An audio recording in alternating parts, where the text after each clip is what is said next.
Hello everyone, finally NTA ने response sheet और answer की रिलीज कर दिया है। आप लोग अभी तक आंसर मैच कर लिए होंगे और नंबर भी काउंट कर लिए होंगे कि आपका नंबर कितने बन गए हैं। बस अब वेट है कि पता चल जाए कि कितने नंबर पे जेआरएफ होगा और आपका जेआरएफ हो रहा है या नहीं हो रहा है। अगर नहीं हो रहा है तो फिर क्या करना है, और अगर हो रहा है तो फिर आगे क्या करना है। क्योंकि अगर होगा तो हमें इंटरव्यू की प्रिपरेशन करनी है, और अगर नहीं हुआ तो ऑब्वियसली हमें नेक्स्ट एग्जाम देना है, तो उसके लिए फिर से प्रिपरेशन करनी है। मेरा कोशिश है कि मैं अभी आपको अप्रोक्सीमेट बता पाऊँ कि अगर इससे ऊपर नंबर है और इतना नंबर बन रहा है तो आपको जेआरएफ मिल जाएगा, ताकि आप जो नेक्स्ट पाथ है उसको चूज कर पाओ। ठीक है, ठीक है, चलिए देखते हैं पिछले साल और इस साल में कंपैरिजन करें तो अधिकांश बच्चे कह रहे थे कि सेम ही पेपर है। अभी हम पेपर दिखा है तो समझ आ रहा है कि एक्चुअली क्या है। अब देखो, 3 पार्ट होता है, हम ये बात जानते हैं। पार्ट ए, पार्ट बी और पार्ट सी।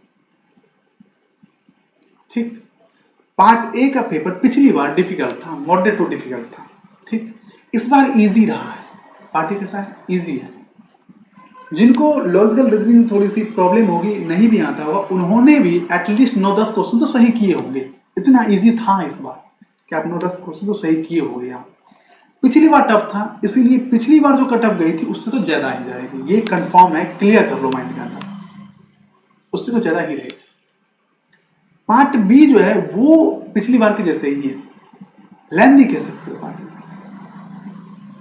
लेंदी है तो ऑब्वियसली जिन बच्चों को आता होगा वो मॉडरेट बोलेंगे, जिनको नहीं आता वो डिफिकल्ट बोलेंगे। लेकिन हाँ, पेपर लेंदी था पार्ट बी, इसलिए पिछली बार भी ऐसे ही था। पिछली बार भी टफ था, उसी अकॉर्डिंग।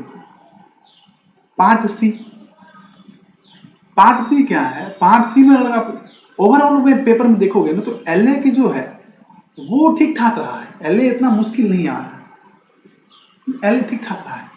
तो जो कुछ बच्चे होते हैं जिनके प्योर स्ट्रॉन्ग होते हैं तो प्योर पकड़ के जाते हैं कि प्योर क्वेश्चन करेंगे, बाकी क्वेश्चन छोड़ देंगे। कुछ सोचते हैं कि चलो अप्लाई करके जाएंगे, बाकी क्वेश्चन प्योर को इग्नोर करते हैं। लेकिन मुझे जहां तक समझ आता है कि बाकी अधिकांश बच्चे एलए तो पढ़ के ही जाते हैं। तो जो इस माइंडसेट से गए होंगे कि एलए आरए होगा उसको पकड़ लेना है, तो उनका थोड़ा सा अच्छे मार्क्स बन रहे हो, क्योंकि एलए ठीक रहा है, इस पर दिक्कत नहीं रही यहाँ से। और आरए तो पता ही है आपको, आरए का तो वो तो महान ही है, उसका क्या ही कहना है। तो एलए के हिसाब से ठीक रहा है। तो पार्ट सी जो है इसको आप कह सकते हो कि मॉडरेट टू डिफिकल्ट है, no doubt. Moderate to moderate क्यों कह रहा हूँ? जो उन्होंने एलए पकड़ा होगा और उनको पहले सॉल्व कर लिया होगा तो उनके हिसाब से मॉडरेट हो जाएगा, क्योंकि उनको लग रहा होगा ठीक है। जिन्होंने अच्छे से कॉम्प्लेक्स पढ़े होंगे, उस पर ध्यान दिया होगा, उसके अकॉर्डिंग करें तो उनके लिए थोड़ा सा डिफिकल्ट पड़ा होगा। तो वो थोड़ा सा था जी उस पढ़ान को, कुछ क्वेश्चन ऐसे होते ही हैं। लेकिन हाँ, अभी सीएसआर नेट ने अभी आप देख सकते हो पिछली बार और इस बार के पेपर जो है थोड़ा से सिमिलरली है मैथमेटिक्स सेक्शन में देखा जाए, पार्ट बी और पार्ट सी में। तो हाँ, ऑब्वियसली इस बार का थोड़ा सा नीचे है, लेकिन आप अप्रोक्सीमेट में कहते हो तो दोनों सेम ही है।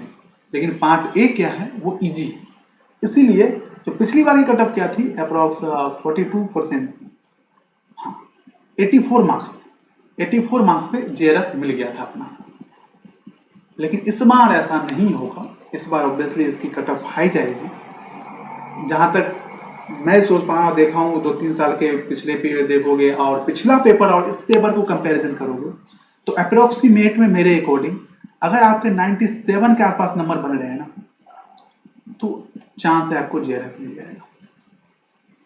तो चांस है आपको जेआरएफ, ऑब्वियसली कुछ नंबर इसमें प्लस माइनस होगा, लेकिन अप्रोक्सीमेट 97 के आसपास अगर आप हो, 97-95 आ रहे हैं तो आप इतना मान के चलो कि हाँ आपके जेआरएफ मिल जाएंगे आपको।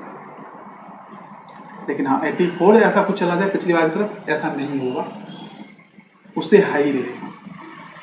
तो जिन जिन को 97 प्लस बन रहे उनको तो इंटरव्यू की तैयारी करनी चाहिए मेरे अकॉर्डिंग, और जिनका इससे नीचे आ रहा है उनको थोड़ा सोचना चाहिए कि कहाँ मिस्टेक कर रहे हैं, क्या गलती कर रहे हैं, उसके अकॉर्डिंग आप सोचो, उस पर आप जोड़ दो। और अगर आप पहले कहीं थ्योरी कहीं किसी भी इंस्टीट्यूट से आप ज्वाइन कर रखे हो तो ऑब्वियसली आप दोबारा थ्योरी मत पढ़ो, प्रैक्टिस की कमी है। थ्योरी तो आप समझ ही रखे हो, तो आप हमारा प्रैक्टिस बैच ज्वाइन कर सकते हो। इस प्रैक्टिस बैच में किसी थ्योरी में मान लो किसी टॉपिक में आपको डाउट है तो वो टॉपिक हम कवर करवाते हैं, साथ में हम प्रैक्टिस तो करवाते ही करवाते हैं। तो क्वेश्चन ही समझ नहीं आ रहा तो ऑब्वियसली आपको टॉपिक में डाउट है, तो उस टॉपिक को हम कवर करते हुए प्रैक्टिस करवाते हैं। आप ये ज्वाइन कर सकते हो, 6 मंथ का है और 1 ईयर का है, ठीक। और जिन्होंने नहीं तैयारी किया और जो चाह रहे हैं कि अगले एग्जाम की तैयारी करें, प्रिपरेशन करें थियरी के अकॉर्डिंग को, जो MSc के स्टूडेंट हैं जो भी मास्टर्स में एडमिशन लिए, वो हमारा कोर्स CSNET का ज्वाइन कर सकते हैं, ठीक है। मिलते हैं नेक्स्ट वीडियो में, तब तक के लिए लाइक शेयर एंड सब्सक्राइब जरूर कर लीजिए।